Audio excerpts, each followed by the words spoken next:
Dr. Krestin. How are you? I'm very good, thank you. You're most welcome. I mean, you're my first guest here. No. And I told you it's just like, I like the first guest because we have a good face to test the light and test the Probably equipment. something will go wrong, probably, so I don't prefer to be the And it's a good to warm up, you know, it's good to get into a podcast. You've done a lot of podcasts? I did, yeah. Yeah? So you're familiar. Yeah, I do have my own podcast as well. You have your own podcast. Okay, so we're just in the same field there. Then you feel comfortable at home then. Yes, I will. Yeah. No. Okay, great. Tell me more about you. I'm Dr. Kerstin. I'm a board-certified cardiac surgeon by background, and I went from fixing hearts to fixing businesses. So I transitioned from being a senior leader in cardiac surgery to being a director at Deloitte. So I ventured into the consulting Big Four world before I came to the region as a managing director for an international corporate. And so while I've seen quite a fair few of workplaces, so from the medical world, being in surgery, from consulting and to international corporate, I'm always quite amazed that we tend to optimize everything, how we eat, how we train, how we sleep, while we don't optimize the 80,000 hours we do spend at work. Because it's 80,000 hours for most of us, for probably you and me, a bit more in our lifetime we do spend at work, yet we don't optimize it. We just take work or workplace as a given, and the famous TGIF, thanks God it's Friday, so now I've got to live my life. But why not optimize how you work so that work is quite an enjoyable part of your life as well? Because we're always running for tomorrow. We're always running to find our happiness in the future. We never think of today and enjoy our time. That's why. Yeah, that's one part, and I'm not against ambition. I'm a highly ambitious person, so I'm all about the Dubai bigger, better, faster. So that's something I'm really passionate about. But our bodies and our nervous systems are not built for that. So we are still built physiologically like we're still in a stone age. But we have advanced, but our body and how our body is working hasn't advanced at the speed of the elevator at Burj Khalifa. So we do have to care and acknowledge that to be able to be at our best and to have our peak performance, we need phases of rest, we need a good night's sleep, etc. as well. And so that's why I'm talking today about emails can wait unless you're a heart surgeon. Of course.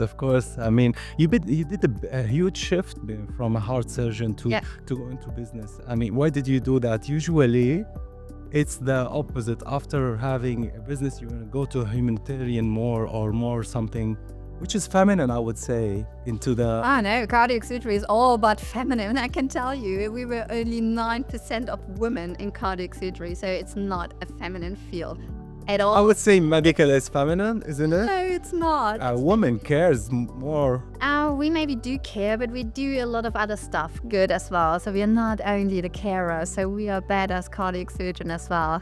And so, but why I made actually the transition was because I was always very ambitious. I want to have my board certification in a minimum amount of time. Did that a month earlier, or actually. Then I wanted to be a consultant, did that a year later at the age of 31. And then I did my congenital cardiac surgery. So I operated from little babies to heart transplant to assisted device. I had it all. And then I was like, oh shit, there's no challenge left. There's no goal left because I have achieved it all. And so I was like, I can't be for the next 30 years without a goal to work towards, without a challenge to have.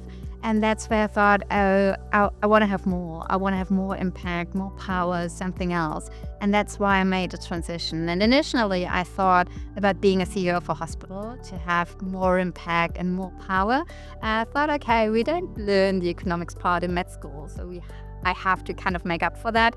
Didn't want to go back to uni because medical education is quite an extensive time. You had enough. Exactly. And that's why I thought by joining consultancy, I'm kind of learning by doing and learning on the job. And that's why I make the transition into consulting. Figured out that CEO for hospital is not a great job, at least not in Germany where I'm from. Really? So that's why I kind of liked consultancy.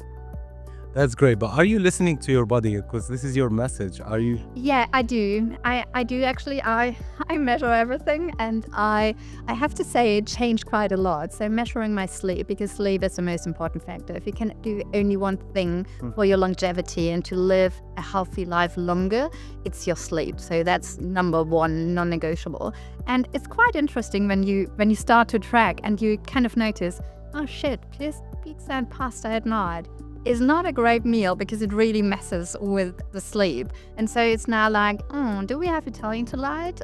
Maybe not. So that's all the things. And I'm a huge fan of all future of health and all longevity. So what comes and how can we optimize ourselves, how we show up. And longevity for me is not only for my personal life, but for my business life as well. How can I show up on my best performance in the workplace as well? Yes, and we say we don't have to look younger. We need to look at the best age, and look the best in our age.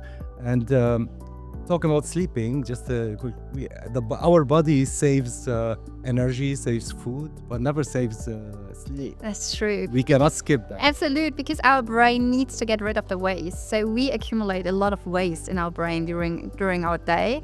And that's what I mean. Physiologically, our brains can incredible stuff. I mean, look around us. We have flying taxis, AI, etc. So our brain can do a lot, but it can't function 24/7.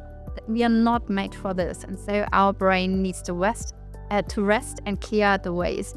And that's what it's doing during our sleep.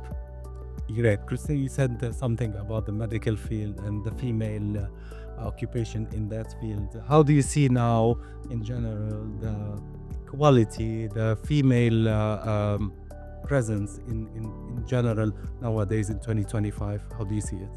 It's a huge topic. I wore my for womankind shirt today. Womankind. Yeah, because it's still a topic, unfortunately. So I experienced, as said before, quite a lot with being, almost the only woman in that field. I mean, I was the first female consultant in cardiac surgery at my university. Come on, and I'm not that old. I am old, but not that old. So it's really is a problem because we have, when we talk about medicine, but probably every other field as well, you have a lot of women entering the workforce. So in medicine, it's now more women than men. So I think that's what you meant before. But when we look at the top position, like a manager position, a consultant position, a head of the department position, exactly. And so we have that in any industry. We are looking out there. So every industry out there is male dominated, and we have to change them because men and women, we are different. We communicate differently. And I think it's twofold. So men have to think about their unconscious bias, and that's not a bad thing because we all have it. I have it too. We all have unconscious bias. That's why it's unconscious. But we have to fight against them. We have to educate them. We have them to not be afraid that we are different. But on the other hand side, we women have to learn that as well. We have to learn the language. We have to speak man. And I think that's it. I mean, this is a superpower. Yeah, I will definitely, we need to empower them and give them the choice. But you said now we have to speak man. And this is the controversial question is this what women choosing? Is this what women want to be in the wearing the trouser and fighting for the career? Is this what she wants? That's the big controversial question. It's not a controversial question, because when you look at the studies and when you look at children, girls are as ambitious as boys. So that's how we come into this world. But yes, our environment and how we are brought up is still different in between girls and boys, and that kind of shapes us, and it kind of shapes our perception. So girls are told to be nice, to be humble. In the workplace, that's not the best thing to do. And so that's what I mean, that we have to do both. And actually, I learned how to speak man, but I know how to speak women as well. So it's more like men communicate very, very vertically. So it's all about hierarchy and rank. And we women, we communicate horizontally. So it's more about team, about to involve everyone. And that's a great thing.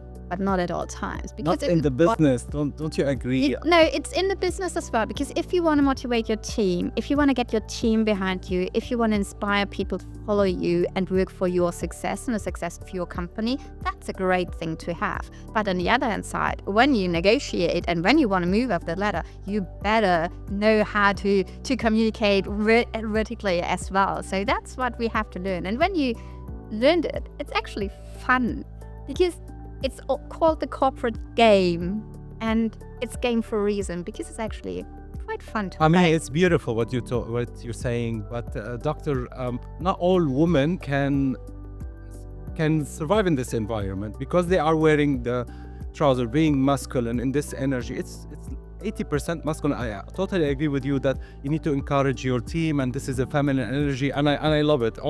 I have a company, and most of my team are female. And I love that, because I need that energy in order for me to, to go on and to be the man who I am. But sometimes the woman choose a role which is tough on her, because she has other choices in her life. She wants to bring children, and that's another pressure on her life. Yeah. How to balance that? I do agree. I think the balance comes with acknowledging in the workplace that diverse teams are much more successful. There are studies out there, so diverse teams make more sales, they're making more money basically. But yet, we don't have women at the top so much as men. So why do companies miss out on that opportunity? And yes, I think our societal norms still work against us. It's still the upbringing, it's still be nice, be humble, have your kids, care about your family, and they are all that emotional load. So we have to move that, because a father is just as involved in the kids as the mother. So why not should he care or take that emotional load as well? And so kind of share that. And I think that still is something society has to work upon. So it's on all the parents out there, obviously, to raise their boys and their girls kind of equally. But it's the school system, it's the kindergarten, so it's everything. And so I think that has to change. I think we moved a bit, yeah, but you still have some work to do. 100%. Dr. Krestin, this topic can go forever, and I love it, honestly. But we are in this conference, and with the short time, but it was lovely talking to you. Yeah, likewise. Thank you very much for having me. So much. Thank you.